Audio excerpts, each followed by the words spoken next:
partie que nous avons commencé à 9 heures et il est 12 heures. Nous allons entamer la seconde partie. Nous avons 2 requêtes qui nous ont été données par des bien-aimés. Je vais commencer par le premier qui nous vient de Nairobi. Il s'agit du frère Emmanuel Josué. Il demande à ce que nous puissions prier pour lui, pour que son employeur puisse lui donner ses arriérés du salaire. Alors nous avons pris la parole de Dieu dans le livre de Jacques, au chapitre 5, verset 4, qui dit ceci. Voici, le salaire des ouvriers qui ont moissonné vos champs et dont vous les avez frustrés crient, et les cris des moissonneurs sont parvenus jusqu'aux oreilles du Seigneur des armées. Le cri des moissonneurs est arrivé jusqu'aux oreilles du Seigneur des armées. Nous allons prier pour notre bien-aimé en accord avec cette parole. Et la deuxième requête nous vient du frère Arsène. Il est arrêté injustement, il est en prison. Alors il a demandé, il nous a suivis en ligne et il a demandé à ce que nous puissions prier pour lui afin que le Seigneur puisse intervenir dans son dossier. Et pour cela, nous avons pris la parole de Dieu dans Jérémie chapitre 20, le verset 11. Quand vous lisez d'ailleurs déjà au verset 10, le prophète Jérémie qui constate qu'on est en train de faire des comptes. Au verset 11, il est écrit ceci, et cela concerne donc le frère Arsène qui est en prison.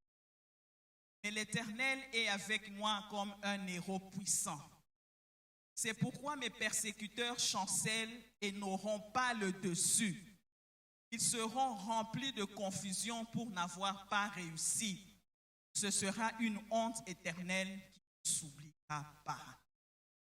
Tous ceux qui ont comploté contre notre frère Arsène qui se retrouve aujourd'hui en prison, je déclare que l'entreprise macabre ne réussira pas au nom de Jésus et qu'il sera libéré au nom de Jésus. Étant donné que nous-mêmes, nous ne savons pas comment présenter ces requêtes, nous avons besoin du Saint-Esprit.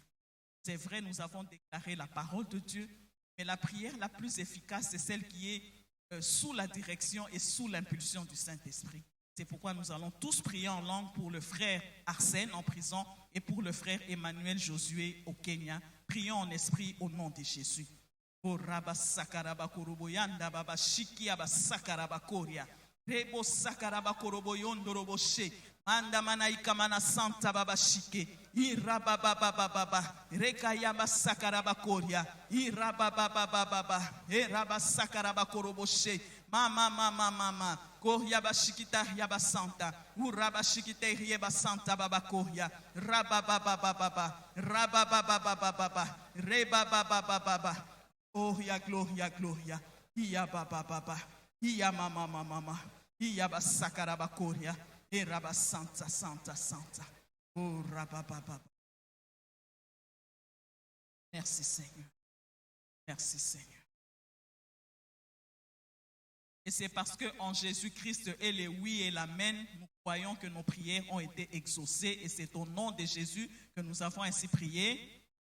Nous ne citons que les prénoms des gens pour préserver leur intimité. On ne cite pas le nom de famille, on cite juste les prénoms là où ils sont eux-mêmes. Ils savent à prier pour. Soyez bénis. Nous allons maintenant, avant de passer à la déclaration de la parole de Dieu, pour nous rassurer que nous sommes tous le même esprit avec ceux qui nous suivent en ligne, nous allons faire la prière de notre foi en Jésus-Christ en accord avec Romains chapitre 10, verset 9.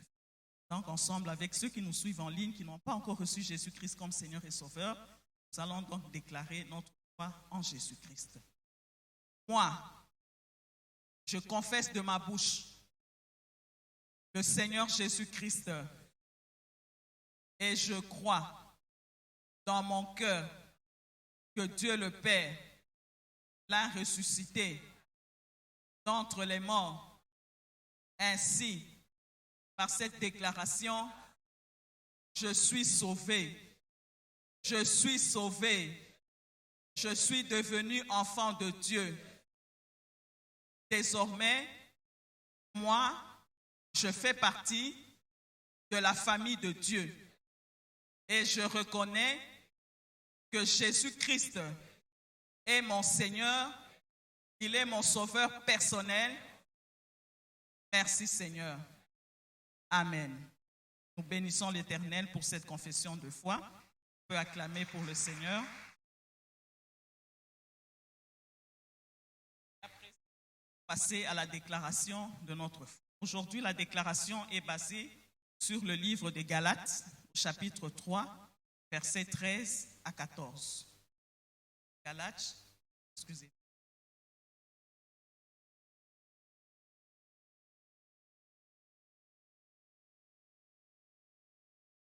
Galates chapitre 3, versets 13 à 14, qui dit ceci. Christ nous a rachetés de la malédiction de la loi, étant devenu malédiction pour nous, car il est écrit, maudit est quiconque est pendu au bois, afin que la bénédiction d'Abraham eût pour les païens son accomplissement en Jésus-Christ et que nous ressuscitions par la foi l'Esprit qui avait été promis. Christ s'est fait malédiction pour toi, il s'est fait malédiction pour moi, afin que nous puissions être bénis. Alors que lui n'avait pas péché, mais nous a rachetés au prix de son sang. Et le châtiment qui devait tomber sur nous est tombé sur Jésus. Et il nous a rachetés de la malédiction. Pourquoi? Parce que c'est la malédiction qui retenait les hommes, je peux dire captifs même, dans la misère, à cause des sanctions de la loi. Mais en Jésus-Christ, nous avons la grâce. Et pourquoi? Il nous a connectés à la bénédiction d'Abraham. Qu'est-ce que le Seigneur avait dit à Abraham? Je te bénirai. Tu seras une source de bénédiction. Je rendrai ton nom grand. Toutes les nations de la terre seront bénies en toi. Maintenant, en Jésus-Christ, cette bénédiction nous est aussi attribuée. Donc, nous sommes bénis également au nom de Jésus. Personne ne peut plus nous maudire. Christ a déjà payé le prix pour toi et moi. En Jésus-Christ, nous sommes bénis. Soyez bénis. Nous allons donc maintenant déclarer la parole de Dieu. Père céleste, je te loue, je te remercie, je te rends grâce.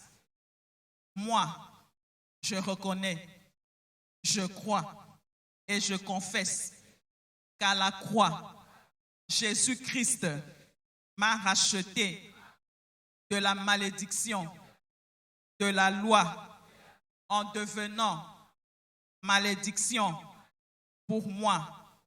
C'est ainsi que la bénédiction proclamée par notre Dieu sur Abraham puisse également s'étendre sur moi aujourd'hui, enfant de Dieu, croyant en Jésus. Merci Seigneur. C'est pourquoi je confesse, je suis béni, je suis béni et je ne serai plus jamais sous le joug de la malédiction, sous le joug de la pauvreté, au nom de Jésus. Le Fils de Dieu m'a affranchi. Je suis réellement libre. Libre.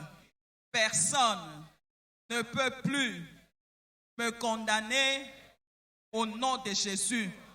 Merci Seigneur. Autrefois, Dieu avait dit à Balaam,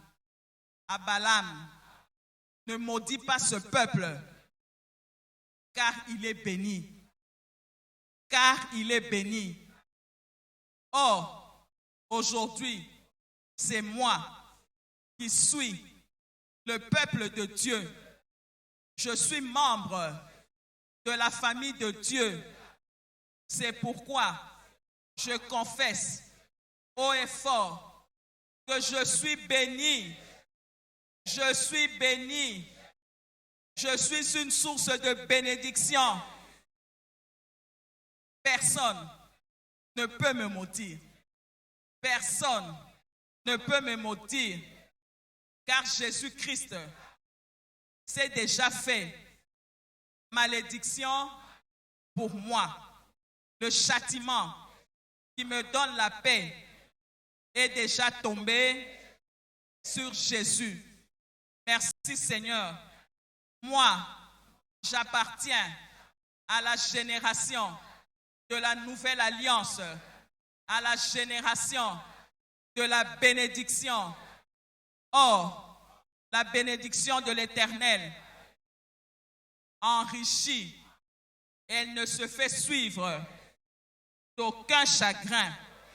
C'est pourquoi je déclare que toute arme forgée contre moi, contre ma vie, est nulle et sans effet au nom de Jésus.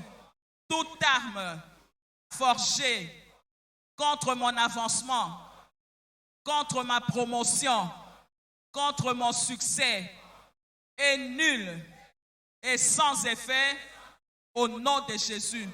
Toute langue qui s'élève en justice contre moi, contre mes enfants, contre ma famille, je la condamne et je l'anéantis au nom de Jésus. Nul ne tiendra devant moi tant que je vivrai ici sur la terre, car moi, je suis un peuple mis à part. Je suis un citoyen céleste. Je suis ambassadeur de Jésus-Christ en mission ici sur la terre. C'est pourquoi je confesse enchantement, divination, envoûtement, incantation diabolique n'ont aucun effet dans ma vie au nom de Jésus. Parce que moi, je fais partie de la race des bénédictions. Merci Seigneur. Je m'accroche et je m'attache à la vie divine qui coule en moi. Je déclare, je vis l'abondance de la vie divine dans tous les aspects de ma vie au nom de Jésus. Merci Seigneur.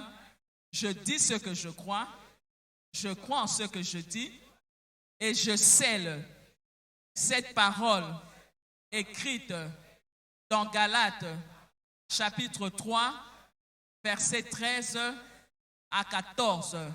Je scelle cette parole dans ma vie au nom de Jésus. Merci Seigneur. C'est au nom de notre Seigneur Jésus-Christ que nous avons ainsi établi. Au nom de Jésus-Christ, nous avons ainsi déclaré cette parole dans nos vies. Soyons tous bénis au nom de Jésus. Merci Seigneur.